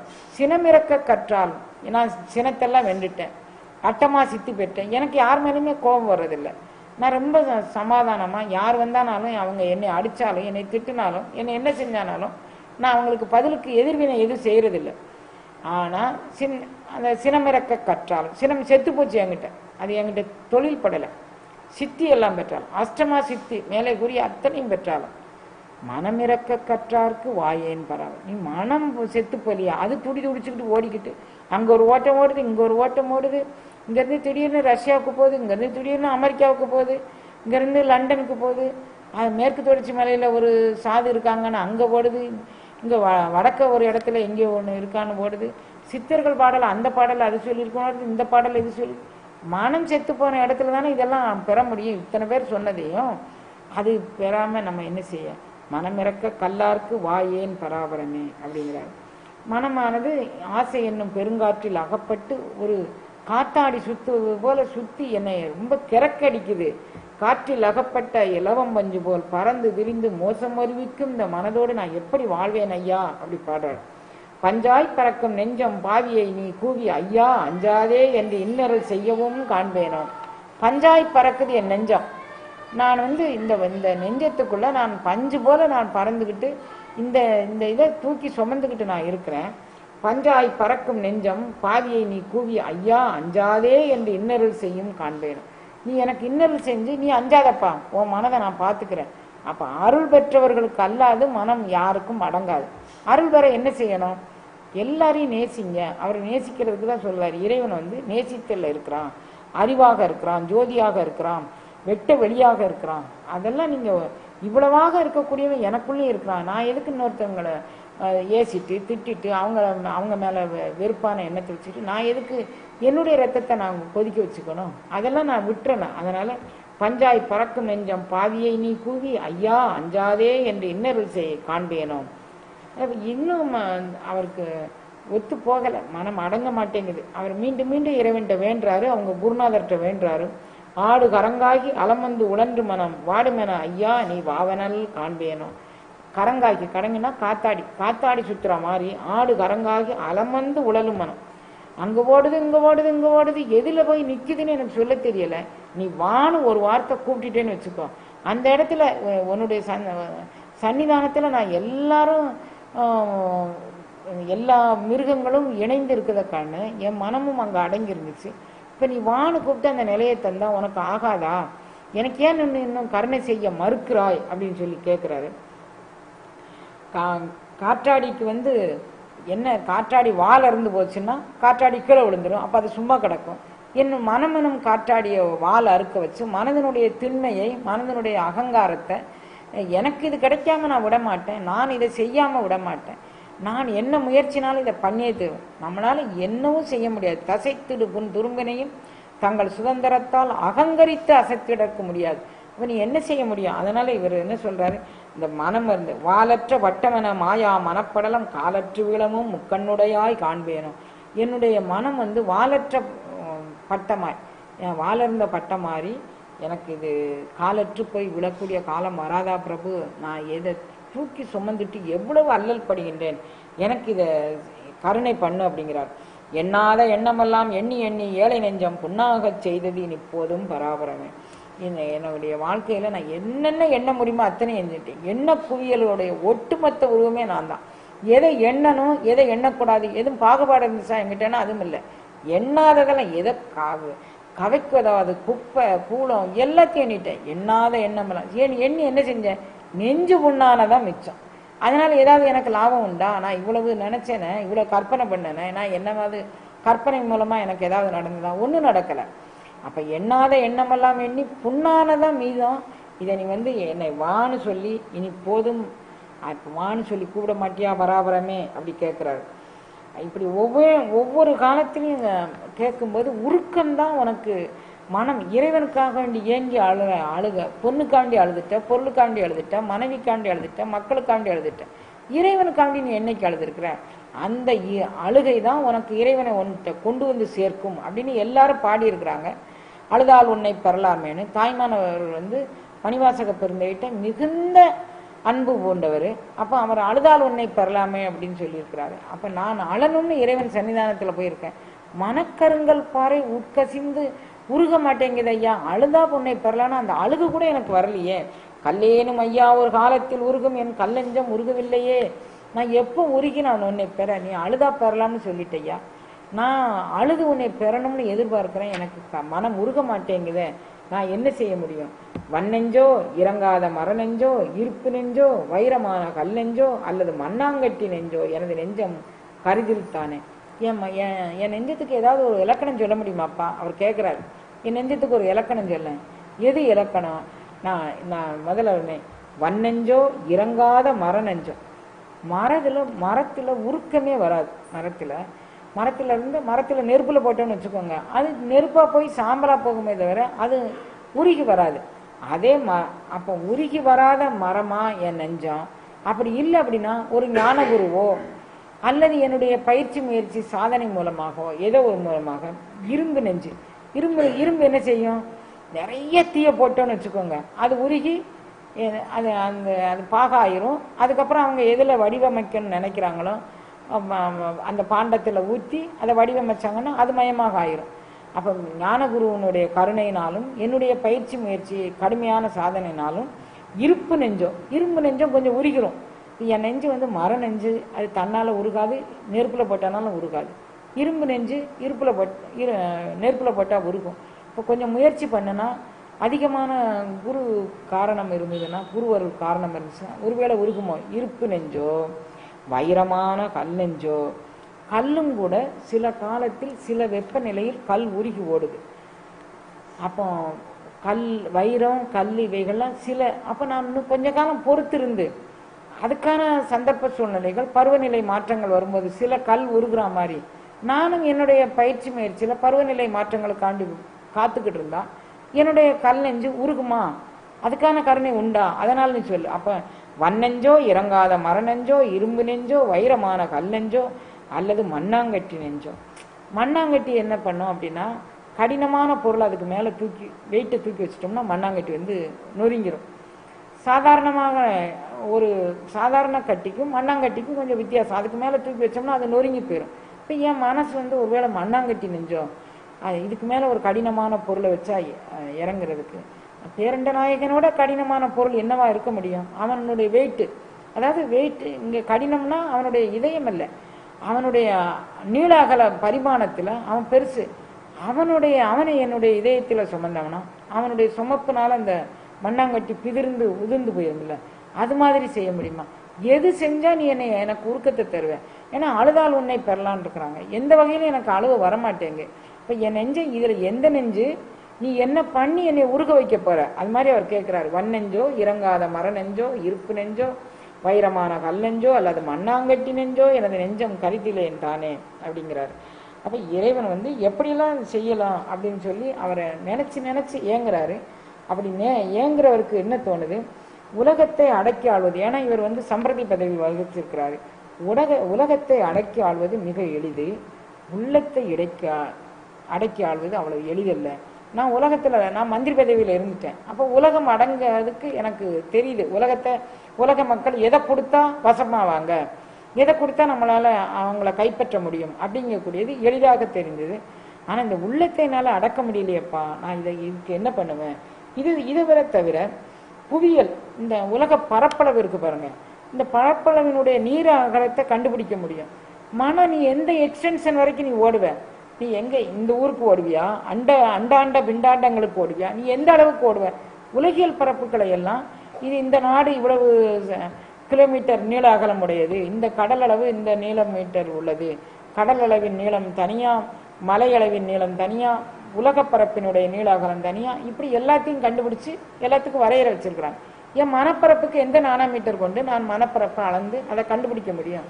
அது எல்லையற்று ஓடிக்கொண்டிருக்கிறது. அப்படி அது முடியல. அப்போ இந்த உலகப்பரப்பை அளந்தெல்லாம் என் மனப்பரப்பை அளக்க முடியல. அரசாங்கத்தில் உள்ள மக்களை கட்டுப்படுத்திக்கலாம், என் மனதை கட்டுப்படுத்த முடியல. இந்த உலகத்தை ஓவியத்தாலும் வரைய ஒண்ணாதவன் ஓவியம் வரைஞ்சு இந்த உலகப்படம், இது இந்தியா, இது அமெரிக்கா, இது ஆஸ்திரேலியா, எல்லாத்தையும் உலகப்படத்தில் ஒரு குறிப்பிட்ட எல்லை வச்சு வளர்ந்துடலாம். இதெல்லாம் நான் வரைஞ்சிருவேன். ஓவியர் வாழ்வில் கண்ட உண்மை உலகத்தை வரைஞ்சு காட்டுறது எளிது. ஆனால் என்னுடைய உள்ளமாகிய ஓவியத்தை அது உள்ள என்னென்ன எண்ணங்கள் தோணுது, என்னென்ன கற்பனைகள் தோணுது யாராலும் அறிய ஒண்ணாது, ஓவியத்தாலும் எழுத ஒண்ணாதது இந்த மனம் அப்படின்னு சொல்றாரு. சன்னல் விரலான சகலம் எனும் குப்பையிடை முன்னவன் ஞான கனலை மூட்டும் நாள் என்னாலும். இப்போ நான் இதுக்கு என்ன செய்யணும்? சன்னல் விரலான என்னென்ன குப்பை கூலம் என்னென்ன உண்டோ அத்தனையும் நினச்சிக்கிட்டு இருக்கு. நான் மூலக்கனலை எழுப்பி ஞானம் கைகூட பெற்றால் ஒழிய இவைகள் எதுவும் எனக்கு கட்டுப்படி ஆகாது. அதனால நீ எனக்கு மூலக்கனலை எழுப்பக்கூடிய ஒரு கருணையை செய் அப்படின்னு சொல்லி இறைவன்கிட்ட வேண்டாரு. இதை வேண்டும் போது இந்த மனத்தையும் ஆன்மாவையும் அஞ்ஞானம் ஆகிய இருள் சூழ்ந்து கொண்டதுனால இந்த அஞ்ஞான இருள் காரணமாக எனக்கு ஞானம் வெளிப்பட மாட்டேங்க. அஞ்ஞான உலகத்துல ஒரு இருள் சூழுது, அந்த இருளுக்கு ஒரு தீக்குச்சி பொறுத்துனா போதும், ஒரு விளக்கேற்றினா போதும், அந்த உலக இருள் நீங்கிரும். இந்த அஞ்ஞான இருளுக்கு நான் எந்த விளக்கை ஏற்றி வைப்பேன்? எனக்கு அது எதுவுமே தெரியல. இந்த அஞ்ஞான இருள் உலகத்துல உண்டான இருள் ஒரு இடத்துக்கு போறோம், அந்த இடம் இருட்டா இருக்கு அப்படிங்கிறது நமக்கு தெரியுது. இந்த இடம் அந்த இருட்டு தன்னுடைய இருப்பை நமக்கு காட்டி கொடுக்குது. இந்த இடத்துல இருட்டு இருக்கு, நீ ஒரு டார்ச் லைட்டு கொண்டுட்டு போ, ஒரு ஹரிக்கேன் லைட்டு கொண்டுட்டு போ, ஒரு வெளிச்சம் கொண்டுட்டு போ, அப்பதான் அந்த இருள் அகலும் அப்படின்னு எனக்கு பார்த்தா தெரியுது. ஒரு இடத்துல இருள் இருக்குன்னா எனக்கு பார்த்தா தெரியுது. அஞ்ஞான இருள் இருக்குன்னா அது எங்கிட்டே தானே இருக்கு. நான் தூரத்துல ஒரு இடத்துல இருள் இருக்குன்னா அந்த ஏரியாவில் இன்னைக்கு லைட் ஏரியல நான் தட்டவட்டில் நின்று பார்த்தேன், மேல் மாடியில் நின்று பார்த்தேன், அங்கே லைட் ஏரியாவில் நம்ம தெருவில் தான்மா லைட் இருக்கு, அந்த இது முழுமையாக இருட்டாக இருக்குது அப்படின்னு யாருனாலும் சொல்லிடுறீங்க நீங்கள். அப்போ உலக இருட்டு தன் இருப்பை காட்டி கொடுக்கின்றது. நான் இந்த இடத்துல இருட்டாக தான் இருக்கிறேன் அப்படின்னு அந்த இடத்துக்கு ஒரு வெளிச்சம் போட்டு அந்த இருட்டு போயிடுது. ஆனால் என்னுடைய மன இருட்டு அது தன் இருப்பை அது காமிச்சு கொடுக்க மாட்டேங்க. நான் இருட்டாக தான் இருக்கேன்னு அது சொல்ல மாட்டேங்க. எனக்கு அஞ்ஞானம் முழுமையாக சூழ்ந்திருக்கிறது, ஆணவமாதி மரங்கள் முழுமையாக சூழ்ந்திருக்குன்னு அந்த அந்த அறியாமை ஆகிய இருள் தன் இருப்பை எனக்கு காட்டி கொடுக்க மாட்டேங்குது. அதுதான் என்னுடைய ஞானமின்மைக்கு காரணம் அப்படின்னு சொல்லி ஒவ்வொரு கணமும் அவர் உணர்றாரு. அந்த உணர்வு மூலமாக நான் எப்படியாவது இறைவனை நான் உணர்ந்து கொள்ள வேண்டும், அவனுடைய அருள் அனுபவத்தை பெற வேண்டும் அப்படிங்கிறத. நன்றெனவும் தீதனவும் எனக்கு இங்கு உண்டோ, நானாகி நீ இருந்த நியாயம் சற்றே, இன்று எனக்கு வெளியானால் எல்லாமல்ல இறைவா நின் அடியருடன் இருந்து வாழ்வேன். இப்போ அடியார் கூட்டுங்கிறது ரொம்ப முக்கியம் அப்படின்னு அவருக்கு ஒரு ஞானம் தென்படுகின்றது. குருநாதர் சன்னிதானத்தில் இருக்கும்போது சும்மா இரு சொல்லற அப்படின்னு அவர் சொல்லும்போது சும்மா இருந்த அருள் அனுபவத்தை நினச்சி பார்க்குறாரு. அது இப்போ சும்மா இருக்க முடியல. மனம் உலகியல் விவகாரத்தில் குருநாதர் பக்கத்தில் இருக்கும்போது மனம் ஒடுங்கி இருந்தது, மனதில் ஒரு நிம்மதி இருந்தது. குருநாதர் இவரை விட்டுட்டு போயிட்டாரு. அப்போ எல்லா வினைகளும் இவருக்கு சூழ்ந்து கொண்டு இவர் மனதை அலகழிக்கிறது. என்ன நீ இதுவரைக்கும் நீ ஆட்கொண்ட சத்தியத்தில் உன்னுடைய அருள் அடியார் கூட்டத்தில் என்னை சேர்த்து மீண்டும் என்னை சத்தியவானாக ஆக்கு அப்படின்னு இறைவன்ட்ட வேண்டாரு. நன்றனவும் தீதனவும் எனக்கு இங்கு உண்டோ, நானாகி நீ இருந்த நியாயம் சற்றே, இன்று எனக்கு வெளியானால் எல்லாமல்ல இறைவா நின் அடியாருடன் இருந்து வாழ்வேன். உன்னுடைய நீ கருணை பண்ணணும்னா உன்னுடைய அடியார் கூட்டத்தில் இருந்து அவங்க சாதாரண இதை தான் பேச போகிறாங்க, இந்த அருள் அனுபவத்தில் அவங்க தியானிக்க போகிறாங்க. எனக்கா தியானம் வரலைன்னா கூட அவங்க தியானிக்கிற தியான அனுபவத்தில் நின்று நான் அதை பெற்றுக்கொள்வேன்.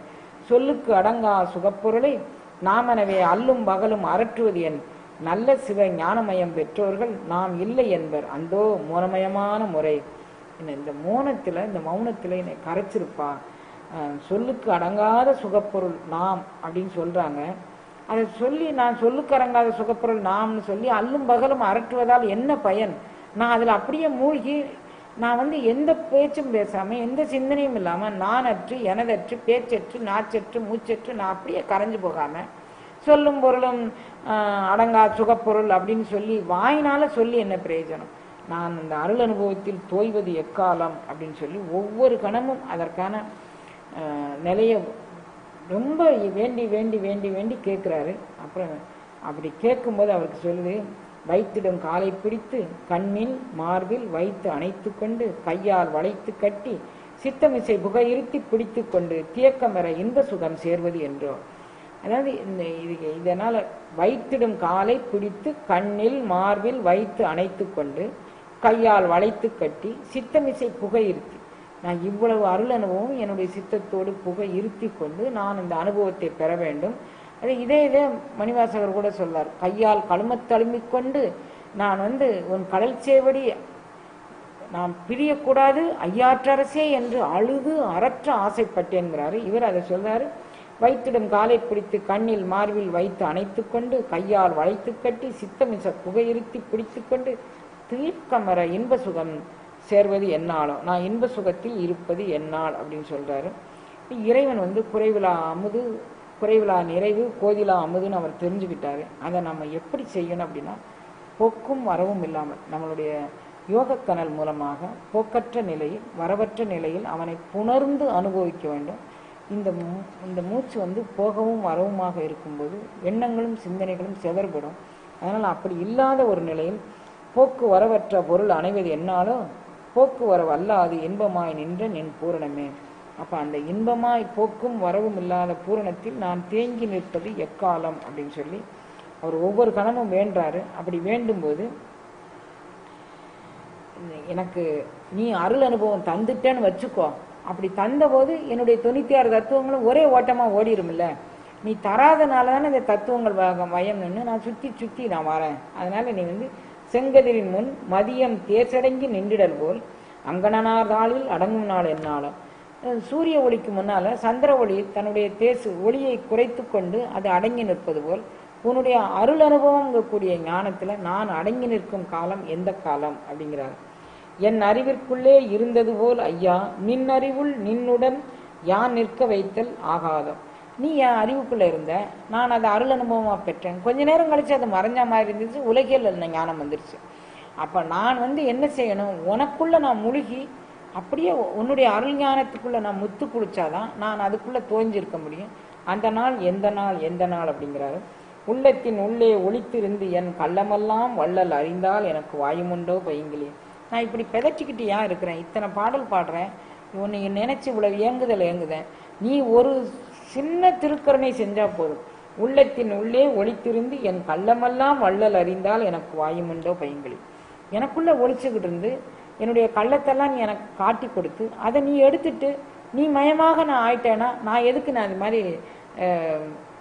அழுது அரட்டுகின்றேன், இதுக்கு நீ ஏதாவது எனக்கு ஒரு கருணை செய் அப்படின்னு சொல்றாரு. இப்படி அவருடைய எல்லாமே அவருடைய அருள் அனுபவங்கள் எல்லாம் அவர் சொல்லிட்டு எனக்கு நீ எப்படியாவது இந்த அருள் அனுபூதி நிலையில் என்னை வைக்கணும் அப்படின்னு சொல்லி ஐவகை எனும் பூதமாதியை வகுத்து அதனுள் அசர சர பேதமான யாவையும் வகுத்து நல் அறிவையும் வகுத்து மறையாதி நூலையும் வகுத்து சைவ முதலாம் அளவில் சமயமும் வகுத்து மேல் சமயம் கடந்த மோன சமரசம் வகுத்த நீ உன்னை நான் அணுகவும் தன்னருள் வகுக்க இல்லையோ. நீ இந்த உலகத்துல என்னமெல்லாம் வகுத்த அப்படின்னு பட்டியல் போட்டு காமிக்கிறாரு.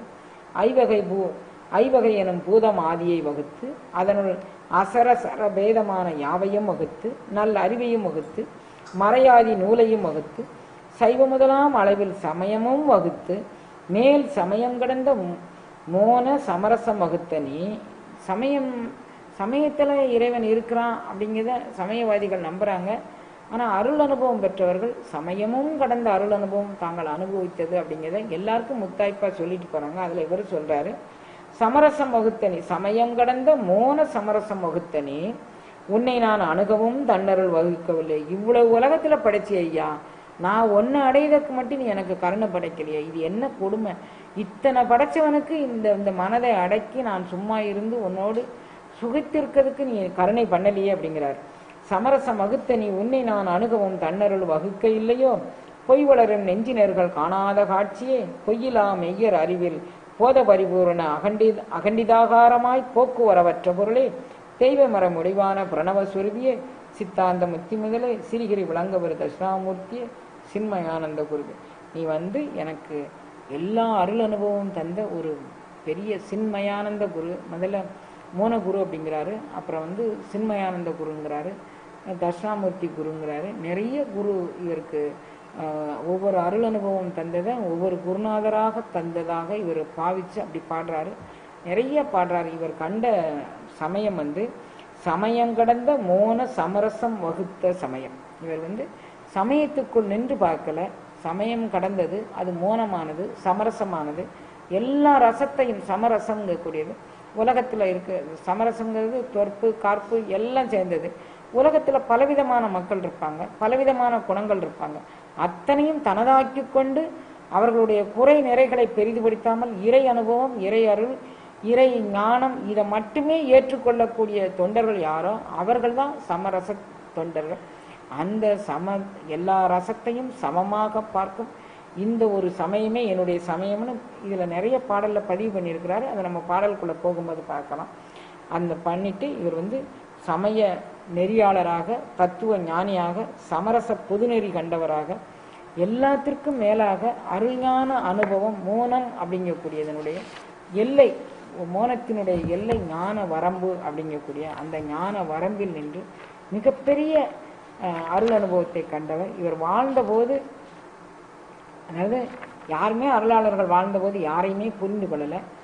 திருச்சிராப்பள்ளியில் சம்பிரதியா இருக்கும்போது அந்த சமிருதி உத்தியோகத்தில் அந்த அரசு சபையில் இருக்கிறாரு. இவருக்கு பெரிய பத்திரங்கள்லாம் கொடுத்து அந்த இதெல்லாம் அவங்க அப்பாவுக்கு பிறகு வந்ததில் எந்தெந்த பொருட்களை எங்கெங்கே வைக்கணும் அப்படிங்கக்கூடியதுல எல்லாம் அவர் அதை ஒழுங்குபடுத்தி அதை வச்சிட்டு இருக்கிறாரு. அப்படி வச்சிட்டு இருக்கும்போது பக்கத்து நாட்டுக்காரங்க இவங்களுக்கு எழுதி கொடுத்த மிகப்பெரிய ஒரு பத்திரம், அதை கையில் போட்டு கசக்கி தூர போட்டார்.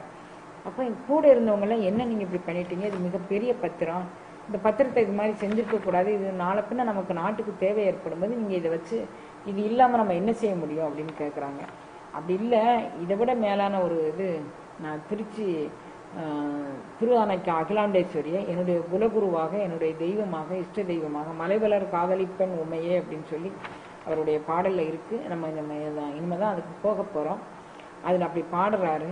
அந்த மலைவளர் காதலிப்பெண் உமைக்கு இந்த திருச்சி அகிலாண்டேஸ்வரிக்கு அவருடைய அறையில் அவ அணிந்திருந்த அந்த பட்டு வஸ்திரத்தில் நெருப்பு பட்டுருச்சு. அதை அணைப்பதற்காக வேண்டி அந்த நெருப்பை கசக்கி விட்டேன் அப்படின்னாரு. அப்போ இவர் இங்கே இருந்துக்கிட்டு அவர் அங்கே கோயிலுக்குள்ளே எப்படி கசக்கி விட்டுக்க முடியும் அப்படின்னு இதை ராஜாவுக்கு இது செய்து போகுது. அதுக்குன்னு கோயிலில் இருந்து இப்படி மாதிரி அம்பாளுக்கு கட்டியிருந்த ட்ரெஸ்ஸில் நெருப்பு படுத்திக்கிடுச்சுன்னு அங்கே செய்து போகுது. அரசன் இவரை, நீங்கள் பெரிய மகான், நான் உங்களை தெரியாமல் அரசபையில் வச்சுக்கிட்டேன், என்னை மன்னிச்சுக்கோங்க, உங்களுக்கு என்னென்ன உதவி வேணுமோ அதை நான் செய்கிறேன், நீங்கள் எங்கள் நாட்டில் இருக்கணும் அப்படின்னு சொல்லி கேட்குறாங்க. இல்லை எனக்கு வேண்டாம், நான் தவம் பண்ண போகிறேன் அப்படின்னு சொல்லிட்டு இவர் தவம் பண்ண போகிறாரு. ராஜா இறந்து பட்டுறாரு. ராஜா இறந்த உடனே ராணி வந்து இவரை மீண்டும் சம்பிரதி பதவிக்கு அதில் இருத்துறாங்க. இவர் அந்த பதவியை மிக மேன்மையான பதவியாக கருதி செய்கிறாங்க. சில பல மன சஞ்சலங்கள் ஒருவருக்கொருவர் ஏற்பட்டு போச்சு.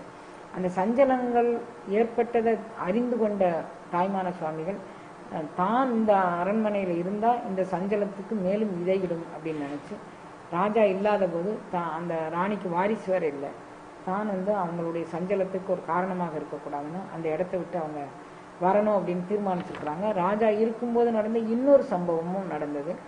அதாவது இவருடைய பரிவிராஜக கோலத்தில் கண்டு இவர் குளிருக்குள்ளே வாடிக்கிட்டு இருக்கிறாருன்னு இவருக்கு மிகப்பெரிய பட்டு வஸ்திரம், பெரிய அணிகலன்களோடு கூடிய வஸ்திரத்தை இவருக்கு போர்த்தி அனுபவித்து இவர் குளிருக்குள்ளே வாடக்கூடாதுன்னு கொடுக்குறாங்க. இவர் அதை போர்த்திட்டு கொஞ்சம் தொலைவு வராரு. தெருவோரத்தில் ஒரு அம்மா வந்து குளிருக்குள்ளே நடுங்கிக்கிட்டு, ஆதரவற்ற அனாதை இந்த அம்மா, அவங்க படுத்துக்கிட்டு இருக்கும்போது, அகிலாண்டேஸ்வரி நீ இவ்வளவு குளிருக்குள்ளே நடுங்கிக்கிட்டு இருக்கியா, என்னால் என் உடம்பு தாக்கு பிடிக்க முடியும், நீ தாங்க மாட்ட தாயே அப்படின்னு சொல்லி அந்த போர்வையை போர்த்தி விடுறாரு. அரசர்கிட்ட போய் உங்களை அவமரியாதை பண்ணிட்டாரு சம்பிரதி, நீங்கள் போர்த்தின போர்வையை தெருவோரத்தில் இருக்கக்கூடிய அம்பாளுக்கு கொடுத்துட்டாங்க அப்படின்னு போய் சொல்கிறாங்க. ராஜா வந்து இவர் இருக்கிற இடத்துல வந்து எதனால நீங்கள் இது மாதிரி செஞ்சீங்க அப்படின்னு, இல்லை நான் வந்து அகிலாண்டேஸ்வரி பார்க்கும் இடமெங்கும் நீக்கமரம் நிறைந்த பரிபூர்ண ஆனந்தம்னு பார்த்தாரு. எல்லா பக்கமும் அது வாய் வார்த்தைகள் இல்லை, எல்லா பக்கமும் நிறைந்திருக்கக்கூடியது. அப்படி எல்லா பக்கமும் நிறைந்திருக்கக்கூடியதை நான் என்னுடைய உணர்வுல பார்த்தேன். அந்த தாய் குளிரில் வாடிக்கிட்டு இருக்கிறேன், நான் அகிலாண்டேஸ்வரிக்கு சாத்தினேன் அப்படிங்கிறாரு. அதுக்குன்னு கோயிலில் அகிலாண்டேஸ்வரிக்கு நான் நேற்றுன்னு சாத்தின பட்டு வேற, இன்றைக்கு சாத்தின ஆனால் திருப்பலி எழுச்சியில் சாத்தி இருக்கக்கூடிய பட்டு வேறவாக இருக்குது அப்படின்னு ராஜாவுக்கு செய்தி போது, ராஜா வந்து கோயிலில் வந்து பார்க்குறாரு, தான் தாய்மானவருக்கு கொடுத்த பட்டு தான் அது அப்படிங்கக்கூடிய தெரிஞ்சுக்கிட்டாரு அவர். இப்போ தாய்மானவருக்கு இன்னும் அவர் மேலே அன்பும் பக்தியும் கொண்டு எதாவது செய்யணும்னு நினைக்கிறாரு. கொஞ்ச காலத்தில் ராஜா இறக்க ராணியார் இந்த இவருக்கு எனக்கு வாரிசு இல்லை, நீங்களே ராஜாவாக பதவி ஏற்கணும்னு சொல்ல, இதெல்லாம் வேண்டான்னு சொல்லி மனைவியை வேண்டான்னு மகனை வேண்டான்னு எல்லாத்தையும் வேண்டான்னு சொல்லிட்டு குருநாதர் சொன்ன கட்டளைக்கு ஏற்று நான் தவம் ஞானம் மோனம் இதில் இருக்கும்போது இந்த அம்மா தன் பதவியை கொடுக்க வருது, இது சலனத்துக்கு ஆளாகும் அப்படின்னு நினச்சி அந்த இடத்த விட்டு அப்படியே வந்துடுறாரு. வரும்போது திருவனந்தபுரத்துக்கு வராரு. திருவனந்தபுர ராஜா அந்த பத்மநாத சாமி கோயிலை அவர் சுற்றி வரும்போது திருவனந்தபுர ராஜா வந்து இந்த கோயிலுக்குள்ளே வராரு. அந்த திருவனந்தபுரத்தில் வந்து ஒரு பகுதியில் வந்து மணல் பரப்பி இருக்கும், அந்த பகுதி வழியாக அவர் நடந்து போயிருக்கிறாரு. அவர் அங்கேருந்து பார்க்கும்போது இந்த மணலில் இவருடைய காலில் உண்டான ரேகைகள் வந்து வித்தியாசமாக ஒளிவிடுதா மாதிரி தெரியுது. இப்போ ராஜா வந்து யார் இந்த பக்கத்தில் நடந்து போயிருக்கா அப்படின்னு கேட்கும்போது தாய்மான சுவாமிகள் நடந்து போனதாக சொல்கிறாங்க. உடனே தாய்மான சுவாமிகளை ராஜா அந்த மணலுக்குள்ளே நின்றுட்டு தாய்மான சுவாமிகளை வர வச்சு பார்க்குறாரு. அவர் வந்துட்டு அவர்கிட்ட சும்மா நீங்கள் எங்கேருந்து வரீங்க என்ன ஏதுன்னு குசல பிரச்சனை விசாரிக்கிற மாதிரி விசாரிச்சுட்டு அவரை போச்சொல்லிடுறாரு. அவர் போன பிறகு பார்த்தா ஏற்கனவே இருந்த ரேகையோடு இந்த ரேகையும் ஒத்துப்போக இது தாய்மானவருடைய கால் தடம் தான் அப்படின்னு சொல்லி, இப்படி ஒரு அதி அற்புதமான தடத்தை பெற்ற இவர் நிச்சயம் நம்ம இதில் இருக்கணும், நம்ம அரண்மனையில் இருக்கணும்னு அவருக்கு நான் உங்களுக்கு வேண்டிய எல்லா வசதிகளும் செஞ்சு தரேன், உங்களுடைய யோகத்திற்கு ஞானத்திற்கு தவத்திற்கு எந்த இடையூறும் இல்லாமல் நான் பார்த்துக்கிறேன், என்னுடைய அரண்மனையில் நீங்கள் இருக்கணும் அப்படின்னு சொல்ல, இந்த பற்று தாண்டாமல் தான் அங்கேருந்து இங்கே ஓடி வந்திருக்கிறார். இங்கேயும் ஒரு பற்று நம்மை பிடித்து கொள்வதற்குன்னு அங்கேருந்து கிளம்பி ராமேஸ்வரம் வந்து சேர்றார். ராமேஸ்வரத்தில் ராமநாத சேதுபதி இவர் மேலே மிகுந்த பற்று கொண்டு இவருக்கு வேண்டிய இதுக்குன்னு எல்லா இடத்துலையும் இவருடைய பெயர் புகழ் பரவிடுச்சு. ராமநாத சேதுபதி இவருக்கு வேண்டிய எல்லா விதமான பணிவிடைகளும் செய்வதற்கு அவர் தயாராக இருக்கிறார். அப்படி அவர் ராமநாதபுரம் சேதுபதிட்ட இவர் தயாராக இருக்கும். அவருடைய பங்காளிகள் இவங்க எல்லாரும் சேர்ந்து இவர் மேலே பொறாமப்படுறாங்க. எங்கேயோ பரிவிராஜாரா ஒரு கைவினம் கட்டி தெரிகிறவர், இவருக்கு இவ்வளவு பேரா, இவருக்கு இவ்வளவு இதுவா அப்படின்னு நினைச்சு இவர் ஒரு ஒதுக்குப்புறமாக ராமேஸ்வரத்துலேருந்து 3 கிலோமீட்டர் தள்ளி லட்சுமிபுரம் அப்படிங்கக்கூடிய ஒரு இடத்துல வந்து தியானம் பண்ணிக்கிட்டு இருக்க அந்த இடத்துல இவர் சமாதி ஆயிட்டார். அது சமாதி ஆனதுக்கு வேற காரணங்கள் இருக்கு. சமாதி இவர் ஆனாரா ஆக்கப்பட்டாராங்கிற மாதிரி இவர் சுய உணர்வற்று ஒரு 3-4 நாட்கள் இருக்கும்போது வேறு விதமான சம்பவங்கள் நடந்து இவர் அங்கே சமாதி ஆகிட்டார். அந்த இடத்துல இப்போ வெவ்வேறு சங்கங்களை சேர்ந்தவர்கள் அவருக்கு சமாதி கோயில் எழுப்ப முயற்சி பண்ணி திருப்பராய்த்துறை தபோவனத்தை சேர்ந்த சுவாமி சித்பவானந்தா அப்படிங்கக்கூடிய பெரியவர் அந்த லட்சுமிபுரம் கோயில் சமாதி கோயிலுக்கான தொகையை பொதுமக்களிடமிருந்து வசூல் செய்து அதன் மூலமாக அந்த சமாதி கோயிலை கட்டி, அந்த சமாதி கோயிலுடைய நிர்வாகம் இப்போது திருப்பராய்த்துறை தபோவனத்தில் இருக்கு. இவ்வாறாக தாய்மான சுவாமிகள் தன்னுடைய வாழ்வை ஒரு நிறைவாழ்வாக ஆக்கி கொண்டு இறைவனிடம் கதறி அழுத, அதாவது இந்த தாய்மான சுவாமிகளுடைய பாடல் திரட்டு நமக்கு கிடைச்சிருக்குது. அந்த பாடல் திரட்டு நமக்கு என்ன கிடைச்சிருக்கு அப்படின்னா 1452 பாடல்கள் கிடைச்சிருக்கு. அந்த 1452 பாடலும் இறைவனை பிரிந்தா ஒரு ஜீவன் என்ன துடிக்கணும், அப்படி துடிப்பது தான் இறை உணர்வுக்கான ஒரு ஆணிவேறு. சும்மா நான் இறைவனை பிடிச்சி நான் அப்படி இருந்தேன், நான் இறைவனை தேடுவேன், இறையை தேடுவேன், நான் சாப்பிட்றேன், தூங்குறேன், ஏதோ 2 பாடல் படிக்கிறேன், அது இறை உணர்வு இல்லை.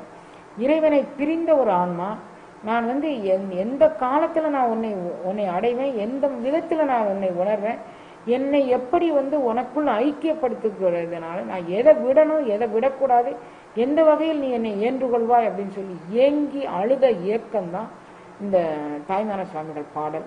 இந்த பாடலுக்குள்ள நாளையிலிருந்து முறையாக போய் எத்தனை பாடல் ஒரு நாளைக்கு அவர் நமக்கு திட்டமிட்டு கொடுத்திருக்கிறாரு. அந்த திட்டநாதன் திட்டப்படி நாம் அந்த தாய்மான சுவாமிகளுடைய அருளுரையை நாளையிலிருந்து அவருடைய பாடல் மூலமாக முதல்ல இருந்து கடைசி வரைக்கும் செய்வதற்கு அவர் நமக்கு கருணை பண்ணணும். 2வது, நம்ம வெறுமன வாய் வார்த்தையாக அதை சொல்லக்கூடாது.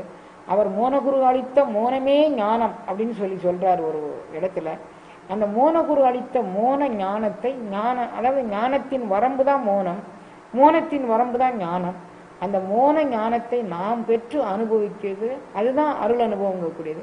ஒரு குரு செய்யக்கூடிய கருணை என்ன அப்படின்னா, எனக்கு உள்ளத்துக்குள்ள என்ன அழுக்கு இருக்கு அப்படிங்கிறத எனக்கு படம் போட்டு காமிச்சு, எனக்கு அதை படம் போட்டு காமிச்சு, இந்த உள்ள அழுக்கு எதனால் நீங்கும் அப்படிங்கக்கூடியதையும் காமிச்சு, அதை நீங்குவதற்கு நான் என்ன முயற்சி செய்ய வேண்டும் அப்படிங்கிறதையும் காமிச்சு, அதற்கு ஒரு குரு எவ்வளவு அத்தியாவசியம், அருளடியவர்கள் எவ்வளவு அத்தியாவசியம் அப்படிங்கிறதையும் காமிட்டு, என்னை அந்த அருள் அனுபவத்தில் நிலைத்து நிற்க வைப்பதற்கு நான் என்ன செய்ய வேண்டும் அப்படிங்கிறதெல்லாம் விளக்குவது தான் ஒரு குரு சீடருடைய நிலை. அந்த நிலையை உணர்த்தி காமிச்சு நம்ம எல்லாருக்கும் ஒரு குருநாதரை போய் சரணடைஞ்சா நான் எவ்வளவு இயங்கணும், அந்த கையால் கழுமத்தை எழுதிக்கொண்டு கடல் சேவடி நான் இனிமே பிரிய மாட்டேன் அப்படின்னு சொல்லி ஐயாற்றரசே என்று அழுது அரற்ற ஆசைப்பட்டேன். அப்படி அழணும், அப்படி அரற்றணும். அந்த 2 கால்களை பிடித்து கொண்டு என் நெஞ்சில் வைத்து, என்னுடைய கண்ணில் வைத்து, என்னுடைய தலையில் வைத்து, என்னுடைய உணர்வில் வைத்து இதை நான் பிரிய மாட்டேன்னு சொல்லி அழுகையை பற்றி பேசுவதுதான் இந்த தாய்மான சுவாமிகள் பாடல். அது எவ்வாறு இருக்கும் அப்படிங்கக்கூடியதை நாளையிலிருந்து அந்த பகுதிக்கு நம்ம செல்லலாம். திருவருள் குத்தி வைக்க இன்றைக்கு இதை நிறைவு. அரகரம பார்வதி